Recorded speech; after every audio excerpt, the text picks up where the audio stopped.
The wave of spot XRP ETFs finally have a go live date. We're going to talk about it. We also have some information about Ripple's banking license.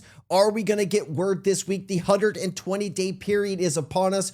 We also have Ripple Swell going into next week. There's so many things happening. Here's your complete update. Canary Capital Stephen McClurg on Bloomberg dropping hints. Let's go. The first question is the obvious one. How did you get these ETFs through at a time when the SEC and the federal government is shut down? Good question. Well, Scarlett, thank you for having me. When the SEC approved the generic listing standards for cryptocurrencies back in September, that actually paved the way for what we're doing now.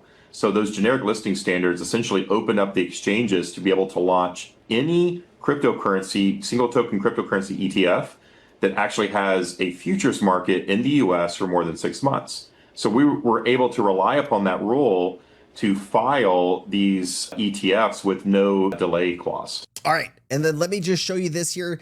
Eleanor Tarrant with the scoop. Canary Funds has filed an updated S1 for its XRP spot ETF, removing the delaying amendment that stops a registration from going auto effective and gives the SEC control over timing. This sets Canary's XRP ETF for launch on November 13th, assuming the NASDAQ greenlights the A-8-A filings. Note the government reopening could affect the timing, potentially moving it up if the filing is complete and the SEC is completely satisfied, or if staff purpose additional comments, or if staff asks for additional comments. However, it's worth noting that the SEC chair himself seems to be on board with companies taking advantage of the auto-effective method. While not commenting directly on ETF launches, Paul Atkins said yesterday he was pleased to see companies like MapLight using a 20-day statutory waiting period to go public during the shutdown, praising the same legal mechanisms Bitwise and Canary used to launch. Now, over the last few days, I have said, wow, we are going to get Ripple Swell leading right into the ETF. So this is the time. If anybody is interested or on the fence, should they get in or get out, this is going to be a whole lot of really good news very quickly. Please seek that financial advisor if you need to, giving you some more information on this, what is to come. At least 7 active S1 filings for amendments under the SEC review for major issuers include Bitwise, Franklin Templeton, 21 Shares, Wisdom Tree, Grayscale, Canary Capital, and CoinShares, which means a wave of institutional money could be heading for our shores. We do have Stephen McClurg saying he believes that $5 to $10 billion, right, could go into spot ETF products like XRP in the first 30 days. Now, if we could even get 1 billion, that would be incredible, but 5 billion, that would be game changing. I also wanted to say Canary Funds and other issuers recently removed the delaying amendment. So this was all planned, ladies and gentlemen. I know we're like, oh, is XRP being picked on in the market? They planned this for right after Swell. I'd imagine we probably should have seen this coming, but here it is now. So effective 20 days after the most recent filing for Canary, this lands on November 13th. Let's go. Let's get this. I'm feeling good, baby. And then Bill Morgan says, good to hear that the spot XRP ETF might go live on a specific date, November 13th. John Squire says today marks the end of the OCC's 120-day review for Ripple's application to establish the Ripple National Bank Trust. If approved, Ripple becomes a federally regulated bank, a historic step for XRP and digital finance. I also got some information here on all of this. As of now, there has been no official announcement. Trust me, if it comes, you will get a video that day, that hour. I will put it out as quickly as possible. So even though this 120-day review period is ending, or it just has concluded, the review window, which is stated that Ripple's July 2025 filing was projected to end around October 30th or November 1st, but the OCC has not yet publicly disclosed a final decision or issued a detailed post or update. As soon as you get this information, I will tell you the reason this is important for XRP. Please listen up. Here is an executive thesis from Rob Cunningham. Please make sure that you're following him if you want these updates. If Ripple secures bank-like permissions, U.S. National Bank Charter, or state ILC plus key foreign licenses, and runs RL stablecoins, RL like RL USD, RL Yen, RL Euro, those types of things, stablecoins on the XRP ledger rails under Basel Caliber Risk, Capital, and Compliance Stack, it can become a regulated global settlement and asset services platform. That platform could let central banks, sovereign treasuries, and regulated financial institutions issue, custody, and trade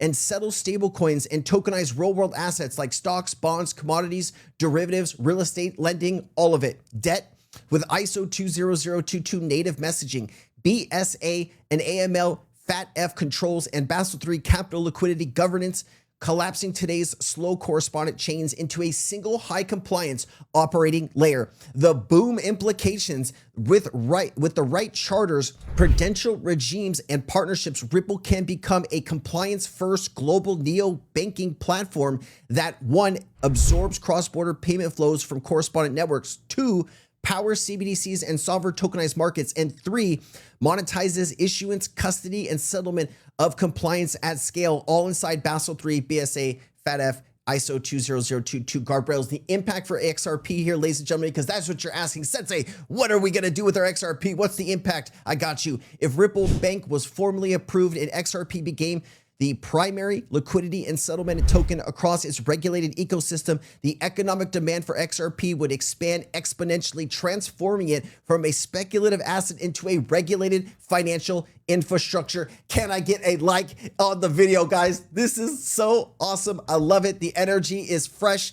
Also here, structural shift for XRP demand from speculative to utility-driven demand. XRP's value today is primarily market-driven by speculation on future adoption. Under a Ripple Bank framework, XRP becomes a mandatory utility asset required for settlement liquidity between all tokenized assets on the XRP ledger, CBDCs, stablecoins, real-world assets, derivatives, you name it, it's coming.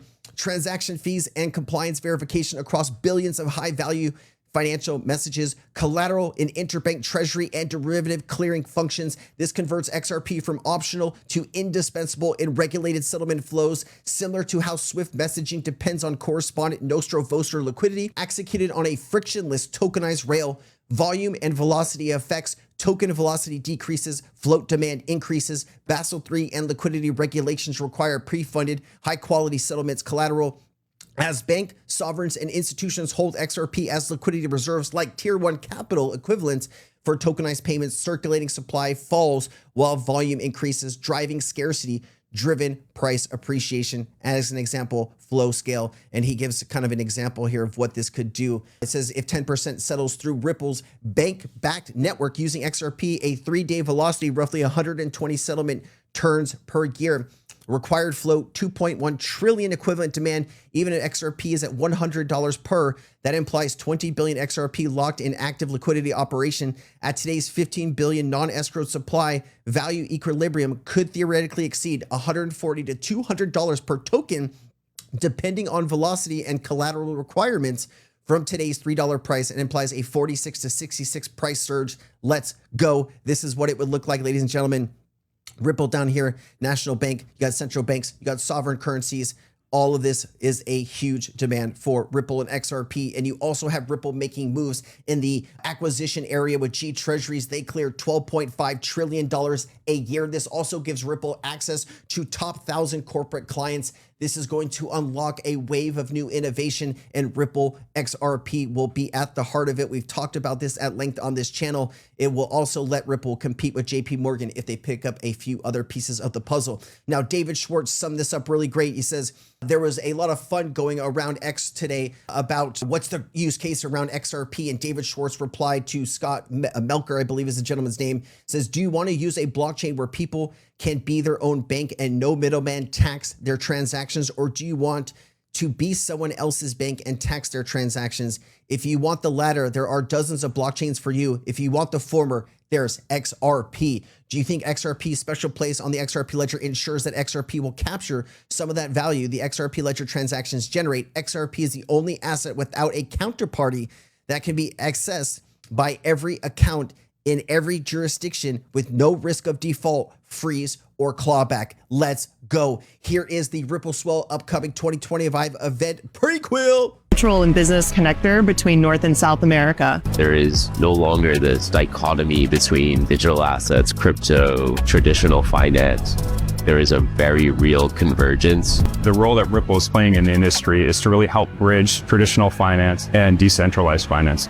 The two financial systems need each other. Welcome back, everybody. How awesome is it that we are actually witnessing the creation of a new asset class? What we're starting to see is a lot of people are starting to move into stable coins so they can be trade ready to move into any other asset. Our vision is looking forward to tokenization of real world assets, financial and non-financial assets. Institutions see simply, this is math. This is not just an alternative asset class. It's math that works. I'm a firm believer that you can protect consumers and markets and foster responsible innovation, grow a thriving market at the same time.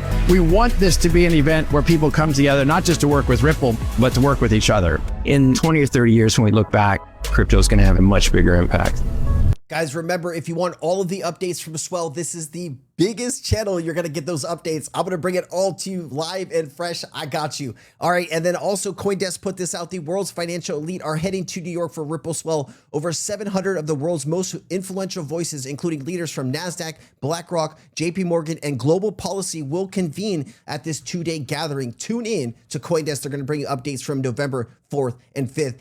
And we talk about the caliber of people attending this event. XRP is going to be the lifeblood of the new financial system. Take it or leave it. It is here. It is now. The opportunity in front of us is something like we've never seen before. And I'm sure you've heard that 1,000 times in your life. But when you are going from this fiat financial system to this new digital revolution, and when XRP can power the tokenization of all of these financial assets, you start to wonder how much of a market share is Ripple really going to get. Even the repo market is $2 to $8 trillion in clearing per day. You start clearing some of that Swift volume, you start clearing some of that FedNow volume, Ripple could be clearing trillions of dollars a day via the XRP ledger through XRP, and that's where the price could come. I also did a recent video here of Brad Garlinghouse on stage talking about kind of where we are right now with the crypto market. This is a 1 minute and 22-second clip. Let's just play it. We'll talk about it really quickly. Tom, if I may, I think you're demonstrating that we don't have a global consensus about crypto. Even in this conversation, and I agree that it still is early, partly because there is not a global consensus about some of these things. I agree. And I think some of the use cases, we're still extremely early in terms of scaled use cases. Circle is certainly one example that has started to have a scaled use case around a stablecoin. But I think the crypto industry, I agree, the next 16 years, I think will be better than the last 16 years because you'll finally see applications emerging that up until now have just been the store of value story or speculation. You'll finally see applications emerging that up until now have just been the store of value story or speculation. All right. We don't need to hear it 15 times. We got it. And you know what? I don't want to get into this now, but guys, what do you think about all of this news? Do you think XRP is going to be higher or lower going through next month with all of these events coming together as one? Imagine Ripple Swell, then the banking license information, then the ETF's approval. The FOMO will be incredible. I am just so thankful to be on this journey with you. I hope you got some good vibes, good energy, and good information from this video, guys. If you did, support the channel in any way you see fit. You can like the video. You can leave a comment down below. You can share this with a friend or family member. I appreciate you. I'll see you next time. I'm Crypto Sensei. Peace.